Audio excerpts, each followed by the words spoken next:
splošno. A več, da je, da se pa tudi mogoče, da v javnosti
Dragi Boruta.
našega uradnega snemalca, se jo bo umaknil zdaj.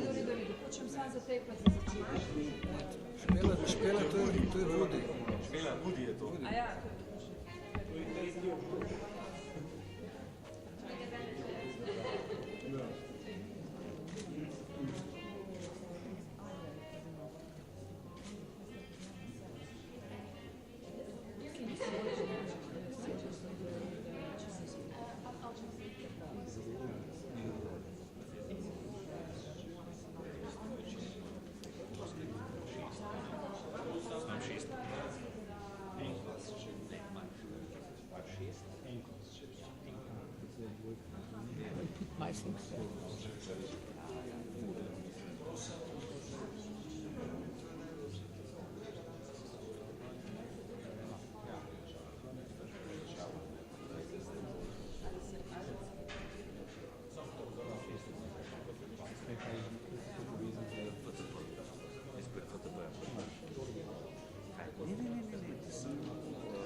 Tole se lahko raztegne.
Ni problema.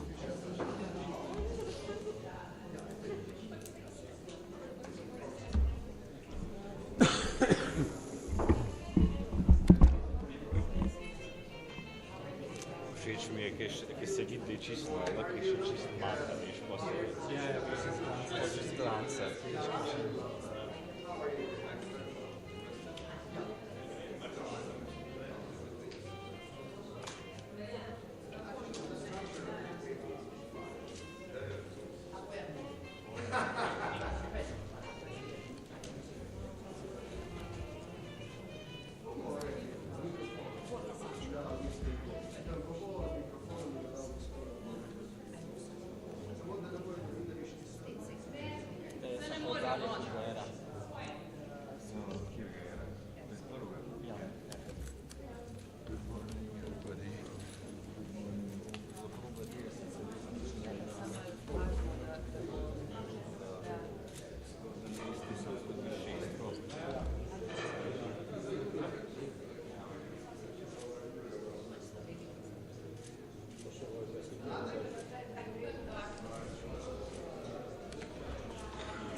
that the country like the neighbors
sometimes, don't go too much to the right, I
know you for many years.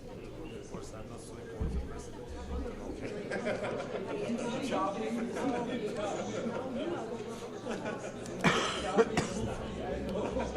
Thank you.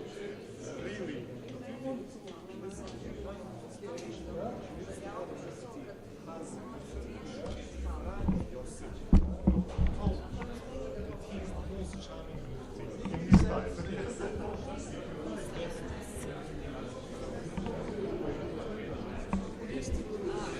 Predsjednički, pa onda predsjednički parlamentarni.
mogu li ja pozdraviti svog dragog šefa?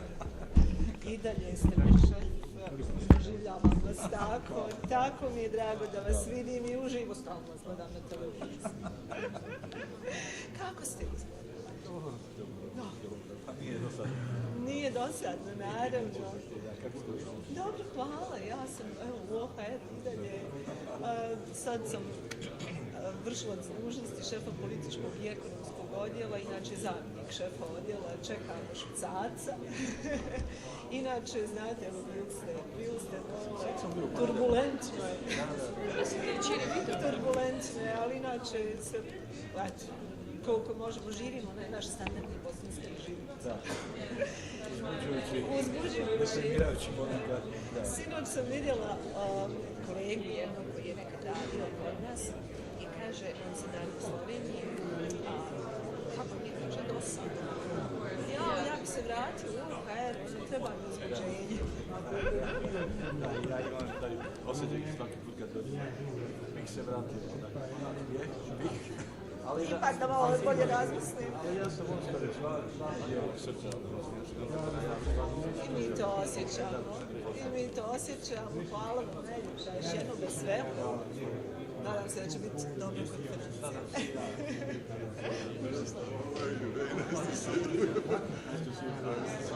As you see, I'm also following your path. The best of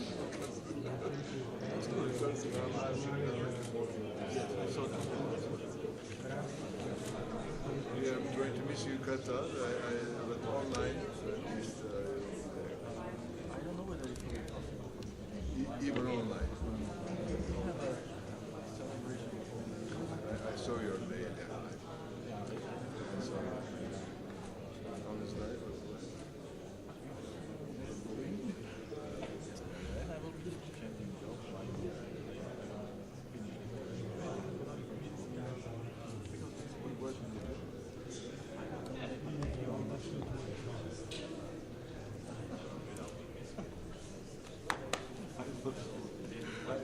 Back to square one.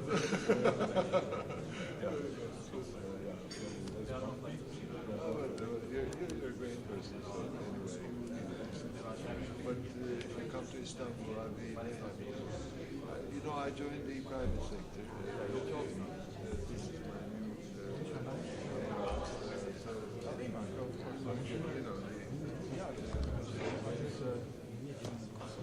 Yes. So Albania, North of Macedonia. That was very good.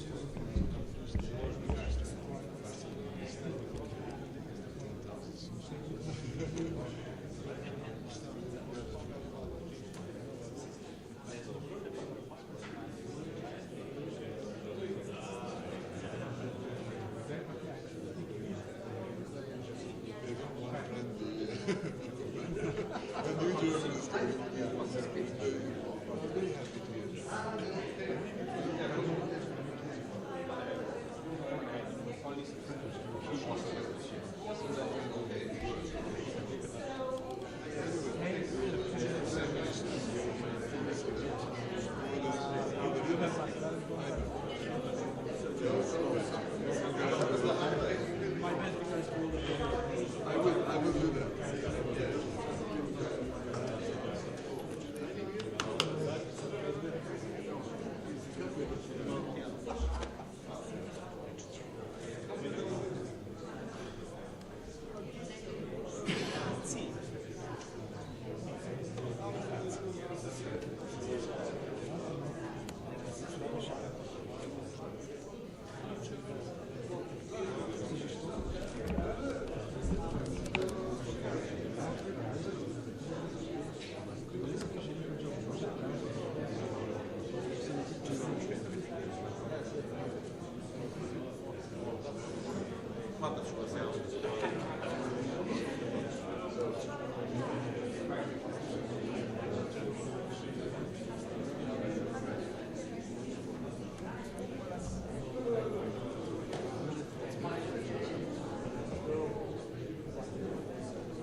some days.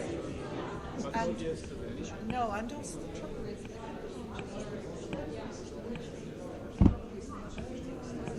you know, to Illness.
Srbija očigledno može da niska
Monika, prosim, pa ne. Saj veš, da moramo.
Just say hello. Just say hello. Yeah.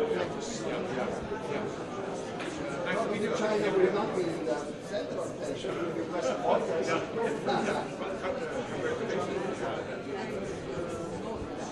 Established.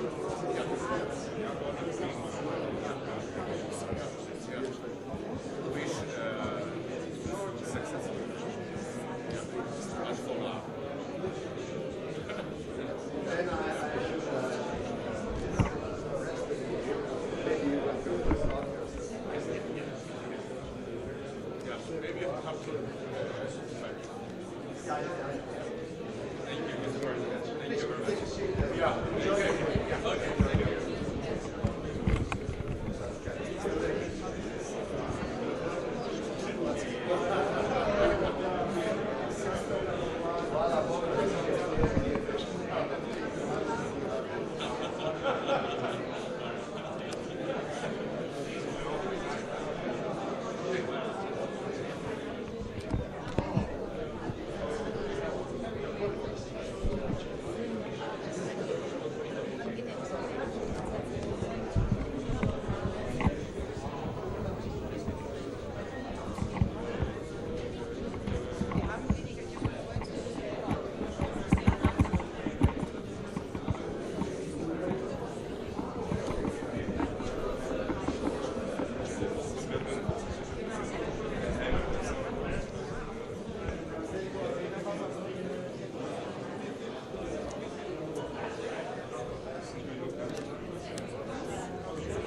Good morning. As always, we are waiting for Boris Tadic. Yeah, he would like to be nice, as always. But we'll make, at the beginning, a family photo, and so everybody's invited to come here. Speakers, ladies in front of us. But yeah, we're waiting Boris. Hi there.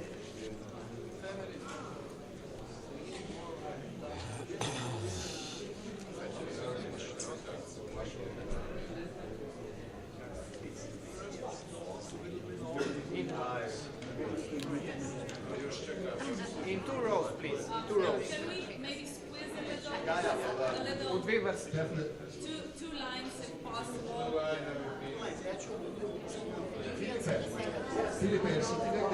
Ladies, maybe. If I may, ladies in the front, if I may.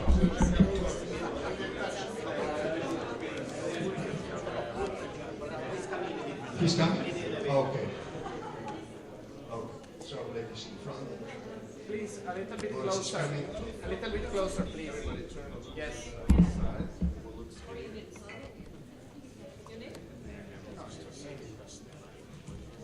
Please step in the front. Please step in the front. No, the Mr. behind you. Yes, step in the front. Please, can you step over there, please?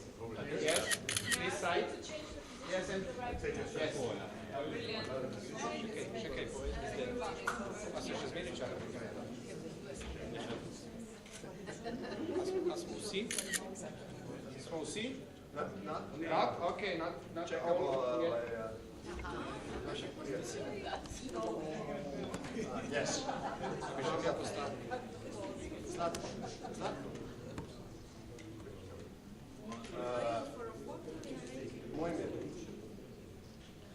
Moimir, please, from this side.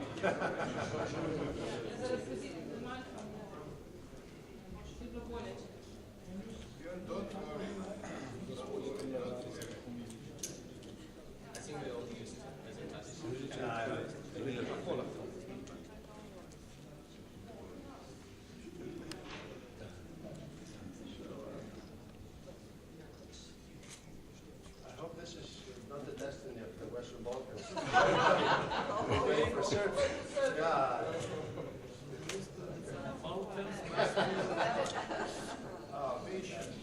Good idea is not if you wait in the plums. Yeah, do you reform? Well, go ahead. But the photo will not be posted, so it's okay. Yeah, you're free to go.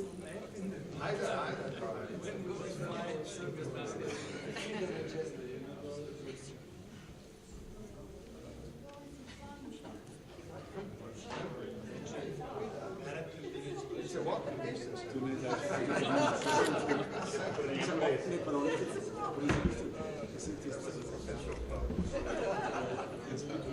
Kind of used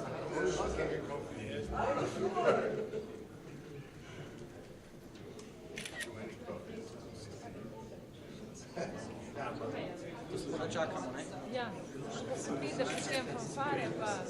Sej, pomoćno hitno.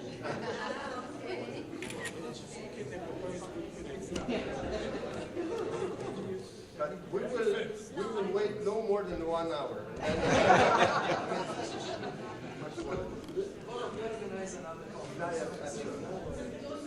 What a shame.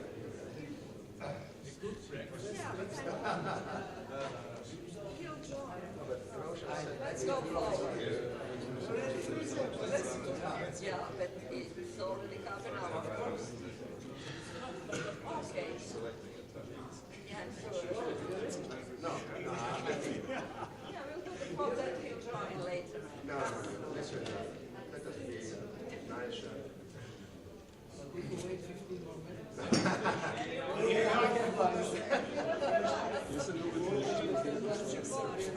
Licek, daj mi sada.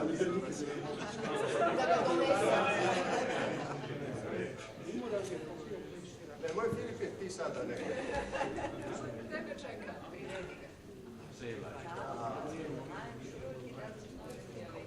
Da, izdaješ da.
Thank you. Thank you.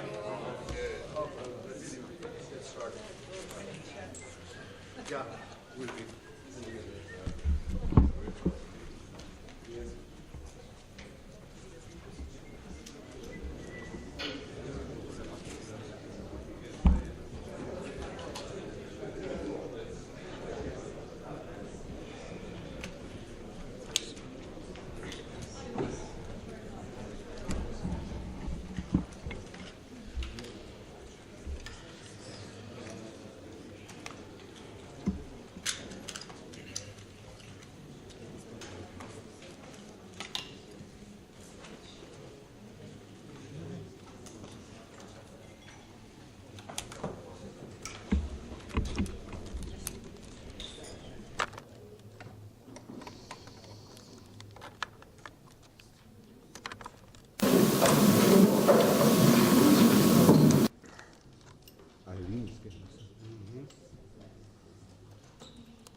Excellencies, ladies and gentlemen, colleagues and friends.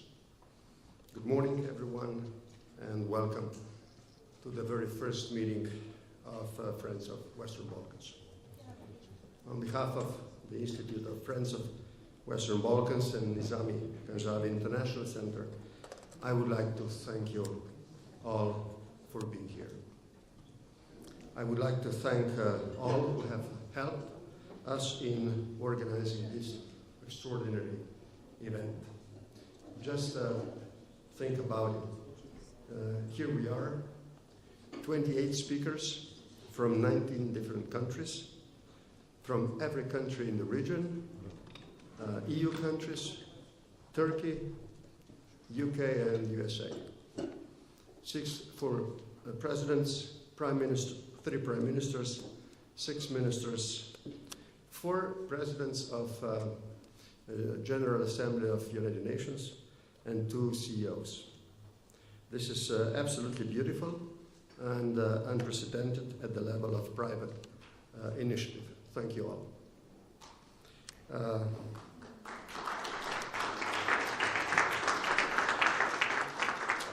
Nevertheless, a couple of our friends were unfortunately unable to come.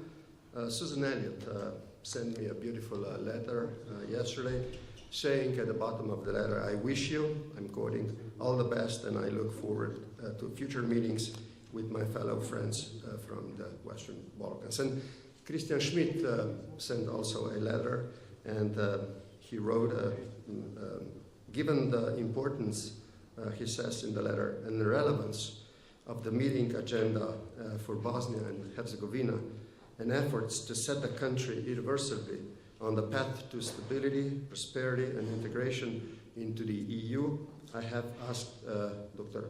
Amela Kreho, she's here, head of the Political and Economic Department, to attend the meeting and brief me on its findings and outcome. 2 weeks ago, Italian foreign minister called me and asked me to convey to the conference, to all of you, his best wishes. In a special letter, Austrian foreign minister Schallenberg also wrote, and I'm quote, "I wish you a fruitful discussion and would be interested in hearing about your deliberations and future work of your institutes." Now, ladies and gentlemen, look at the screen. Look at the screen behind me. What is the title of the conference? The title of the conference is Western Balkans in the European Union. This is not just the title of this conference. This is our mission. That is why we are here, to advise, to do whatever it takes, that people there, political elites, everybody, will be prepared to join us as soon as possible. No matter what the question regarding Western Balkans is, the answer is always the European Union. I will take the floor later on, as everybody else, but let me tell you at the beginning the following. There is no other good alternative to the future of Western Balkans but full membership in the EU, the full membership of all countries in the region. I know that there are different views on this, but I would like to say that I cannot imagine successful integration into the EU without the package approach. But I know that this will be a matter to be debated. And to finish, our proposal at the debate should be, in my view, that landmark year for the enlargement is 2030. By that time, both the EU and the region, both, should be prepared. What I would like to see is a formal commitment, formal commitment from both sides that they are willing to do whatever it takes to reach it. To conclude, the essence of this conference is general debate. The structure of the conference gives us an extraordinary opportunity to exchange views, different views, and also to think outside of the box. Who we are? We are the friends of Western Balkans. We are here to help the region. Let us think the right way to finally get the region into the EU. Once again, this is a private initiative. There is no obligation to be politically correct too much. Finally, after the end of the conference in a couple of months, Institute will publish a report with all your interventions, and we will try to make some sort of, conclusions. Before that, I will send draft conclusions to all of you. You will amend it, the text, and then the Institute will formally publish the report. Before we start, I would like now to invite former President and friend Rosen to take the floor at this opening ceremony. Rosen, you have the floor.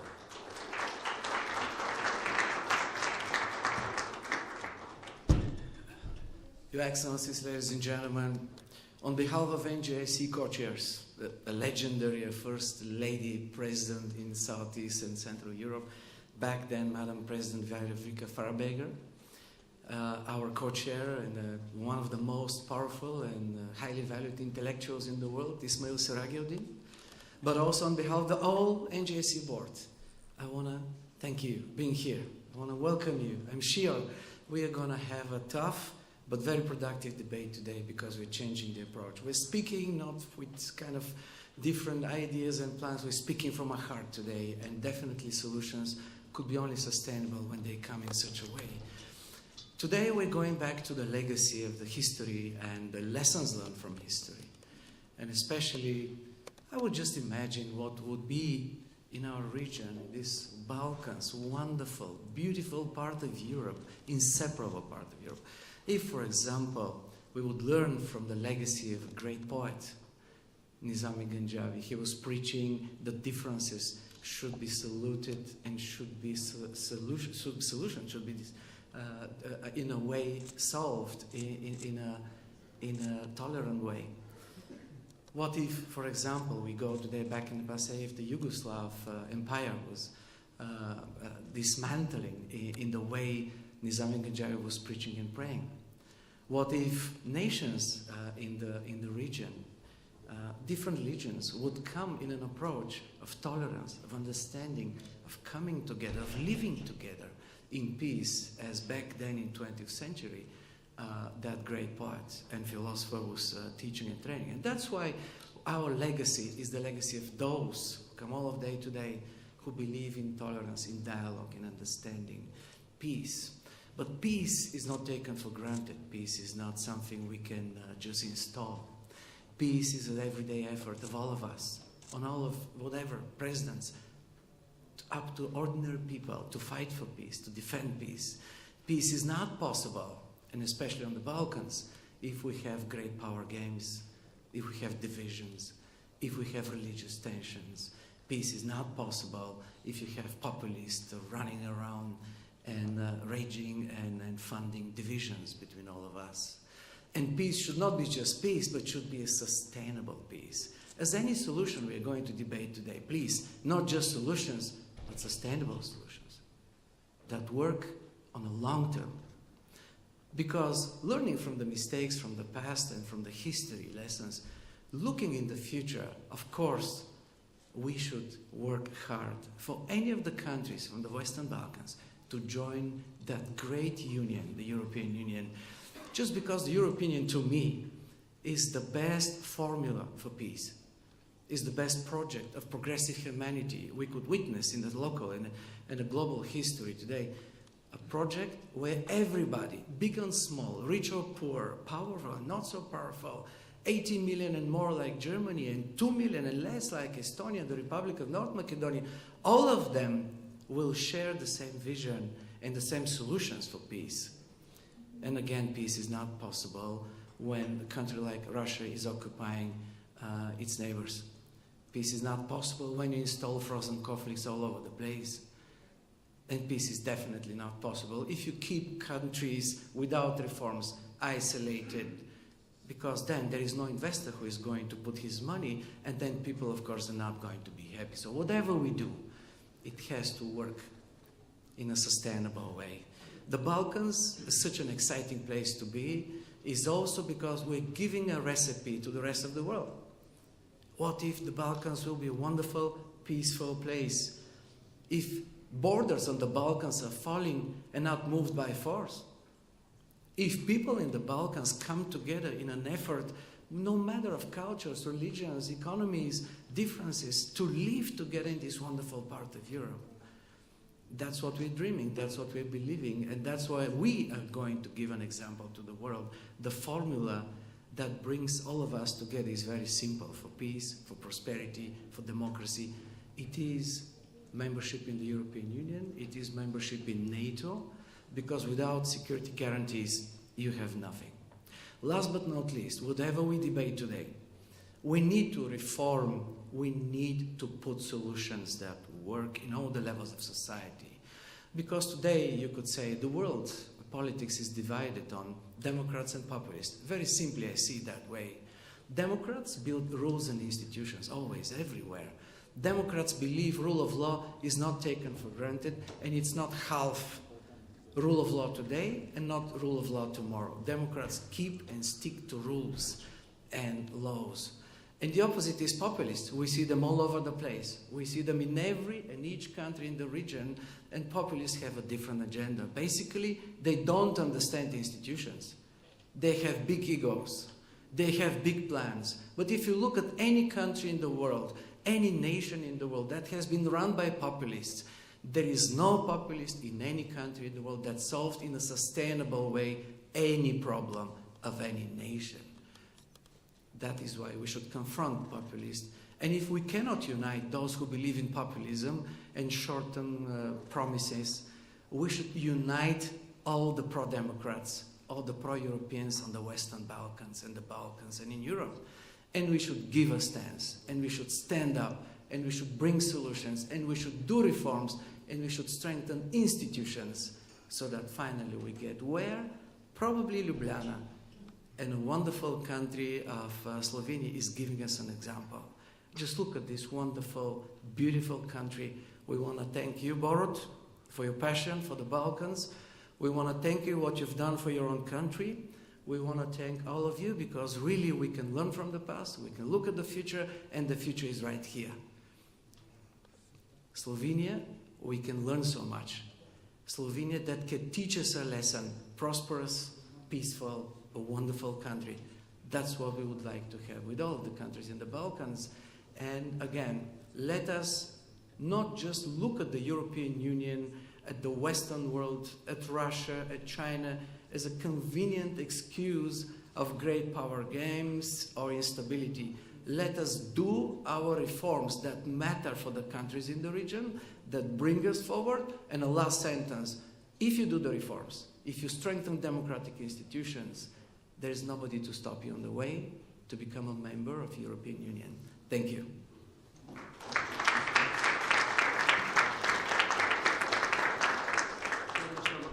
Thank you so much, Rosen. Okay. I think we should make... okay, it works. Now, let us start with the very first session. Political and security situation in the Western Balkans in the context of geopolitical changes in Europe and in the world. Everybody is invited to take the floor. But let us start with three speakers. The very first will be Cathy Ashton, then Heinz Fischer and Boris Tadic, and then, as I said, everybody else. We will co-chair this first session with Volkan. Cathy, the floor is yours. Thank you very much, Boruta. And can I thank you for convening us here today, for everything that you have done for Slovenia and everything you've done for the European Union, and also everything you have yet to do. For I think there is much more that we shall be hearing about you, and I'm delighted to be in this company of old friends and new. But in a way, I'm also disappointed that I'm in this company with old friends and new, because I had hoped by now we would have seen the Western Balkan countries into the European Union, and that we would be celebrating as countries their accession.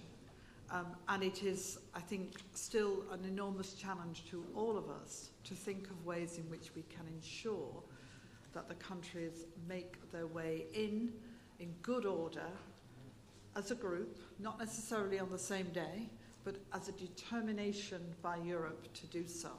Now, I am in the United Kingdom. We are now outside of the EU, and I don't speak for my government, but I do speak for the understanding that this is an absolute certainty that the Western Balkan nations are a natural part of the EU family.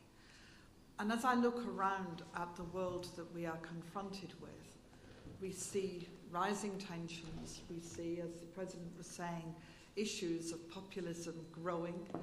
We see conflict in Ukraine with the invasion by Russia. We see chaos and crisis in the Middle East. And we can look around further in every part of the world and point to issues and areas of concern which demand the attention of every nation to be able to resolve.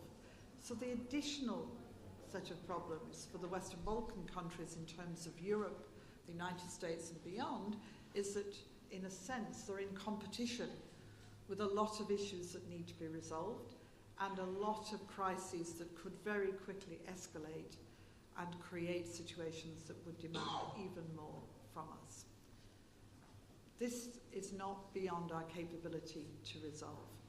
The countries of the Western Balkans are all on the journey into the European Union. The question is how to, within the context of the geopolitical tensions we face, how to move them more swiftly, how to move them more quickly.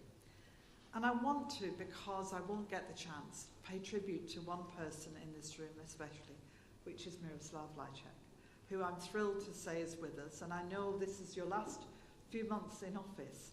I've had the privilege of working with you and calling you my dear friend for 15 years. Nobody has tried to do more in these last years than you to further this agenda. You've put up with a great deal, both from within the EU and also from countries in the Western Balkans. But I know your commitment has been absolute and you have been tireless. And I just would like us to take a moment and actually thank you for everything that you have done to make this possible. And I'm going to clap. Miro, you would be the first to say that it's about finding real solutions to practical problems. It is about countries being prepared to take on reforms and deal with them. When I look at what's happening in Bosnia-Herzegovina, what's happening with Republika Srpska and what Mr. Dodik is up to, or I look at the stalemate, in a sense, between Serbia and Kosovo, and spend time talking with both about the possibilities to be able to resolve problems that, in the scheme of what we are facing as a planet, are tiny issues. They're not easy, they are difficult, they have history. They come from places of horror and war and conflict. But we should be thinking all the time about the next generation. Young people are leaving the region for better opportunities elsewhere. We want them to come home. We want to see people move into the Western Balkans to create new enterprise, new business, new possibilities, to see this as a natural extension of where they might live and grow and develop their families and their future. And that's not going to happen if we can't find ways to sort out the difficulties and the challenges that are faced. It doesn't all depend on the nations of the Western Balkans. The EU is capable of letting them down too. And we've seen that happen, that sometimes individual nations, in my experience, have got problems that they want to throw into the mix to resolve.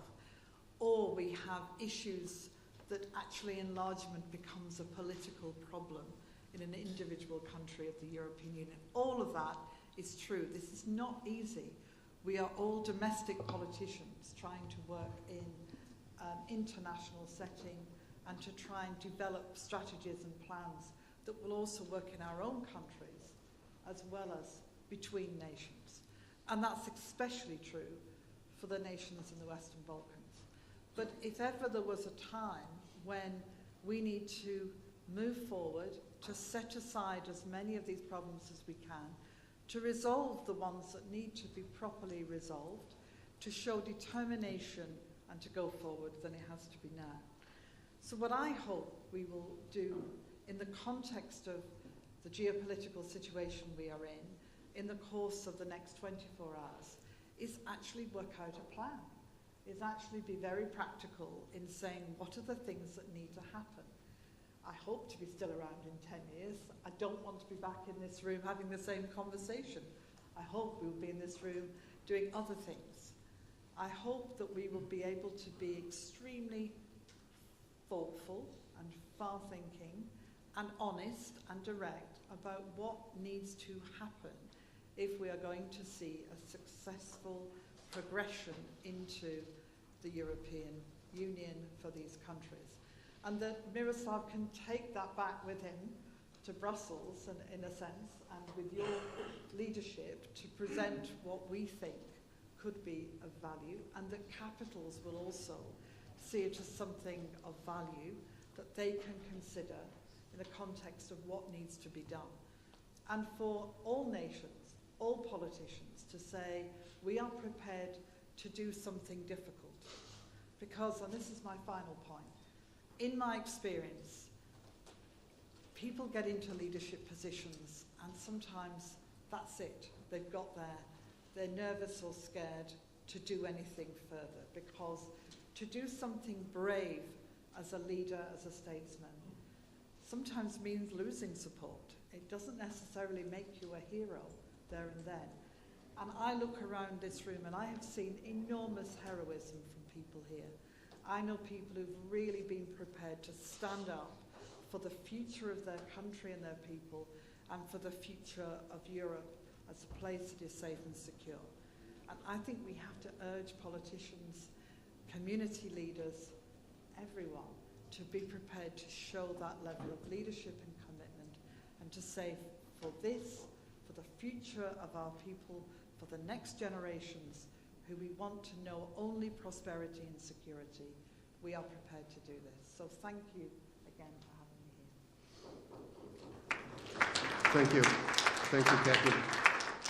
Now the next speaker is President Fischer.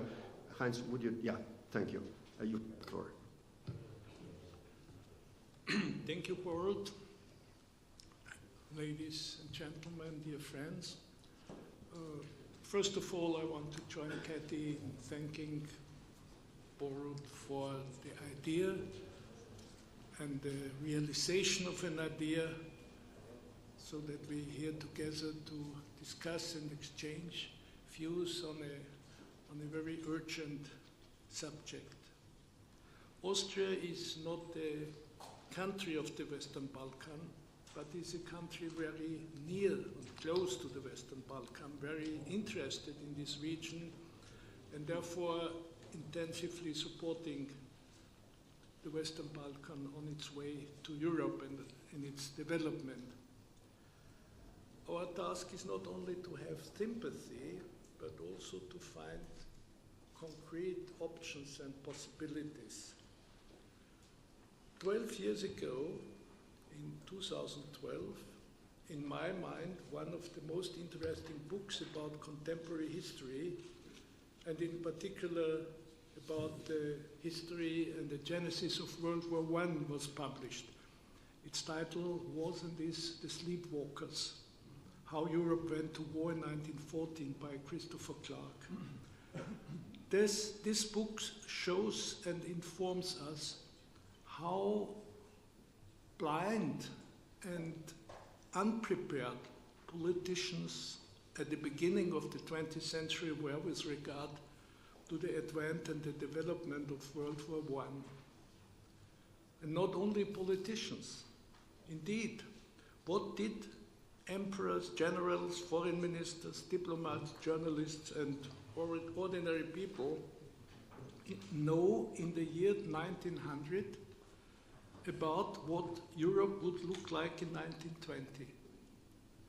20 years later, after the unexpected World War I, after the collapse of the Habsburg Empire, after the collapse of the German Reich, the development in Russia, etc.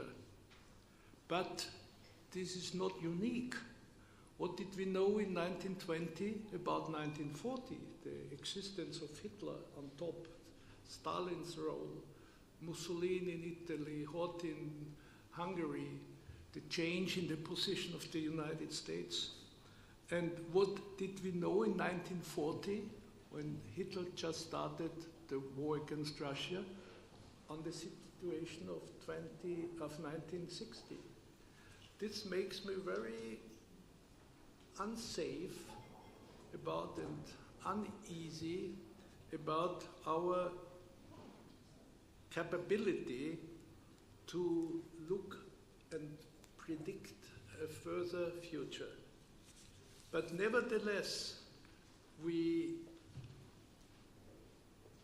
have responsibility for this future. We are responsible for the next generations. We have to accept that history is not like astronomy, where you can figure out and describe the movement of every star in the universe in advance. And nevertheless, as I said, we have to understand politics as the work, the hard work on the basis of our goals and values. And for this reason, we tirelessly must do our best to shape and influence Europe, and as far as possible, even regions outside Europe, towards a peaceful, humane society under the rule of law, and export it into other regions. Therefore, I want to make a look on the present situation and some tasks. Europe is not as united as it should and must be, and probably less united than 20 years ago. We have growing conflicts in the European Council. At the moment, there is a full-fledged war launched by Russia against Ukraine, and a rapidly growing antagonism between Moscow and Brussels, and between Russia and the European Union. Our economies are burdened with lots of heavy problems. And nationalism, in my opinion, the main enemy against the united Europe is not decreasing, what we hoped after World War II, but it is growing and gaining support. It's therefore our duty to help each other to contribute to a reasonable development and to search for unity against war, against violations of human rights, against destruction of democracy, and in addition, but that would lead too far, against the climate catastrophe. Dear friends, when Austria became a member of the European Union in 1995, the discussion about Europe and the Western Balkan was already a reality. It was starting, it has started. When Slovenia joined the European Union in 2004, many announcements and promises about membership of the countries of the Western Balkans were in the European Union were delivered, and even more were following. But if you ask today for a definite schedule, there is no answer existing. This has, of course, many reasons, and the additional reason from recent time is the difficult situation which developed, namely the difficult situation, it's the war between Russia and Ukraine. Connecting these facts with our conference, we have to recognize that one of the instruments to help in stabilizing Europe would be to fulfill the aims and promises to make Western Balkan an active part and participant of the European Union, and to accelerate this process. We know that Ukraine, as the result of Russian military aggression, also desperately wants to come under the umbrella of NATO on the one side and or the European Union. But this must not lead to a competition between Ukraine and the Western Balkan, or vice versa. Every country in Europe, those who are already EU members, those who are candidates for membership, and those who want to become candidates, have to cooperate in order to organize an organic growth of Europe and the Union. This task has not become easier in the recent past, but it has to be done in a responsible way to reach a stable, peaceful, and democratic Europe, including all countries which are fulfilling the conditions for membership. And, I may add this, are ready for compromises to avoid a blockade between EU members, which makes the existence of the European Union more and more complicated. So I hope that in the lifetime of my children, I'm careful, I say in the lifetime of my children, Europe, and my children are very, very grown up already, Europe will be a peaceful, united continent. I also hope that Russia has found a better way in its future, because it was a great mistake and a great crime what Putin had started. And of course I hope that the countries of the Western Balkan are members of the European Union. And I hope that the Ukraine, with the support of Europe, has found a way to peace, to independence, and to a safe position in Europe. Maybe this is an optimistic outlook altogether, but I know that the task is very difficult, but we have no other choice. This is necessary to try hard with the mindsets of 3 words I like very much, namely, yes, we can. That's my hope.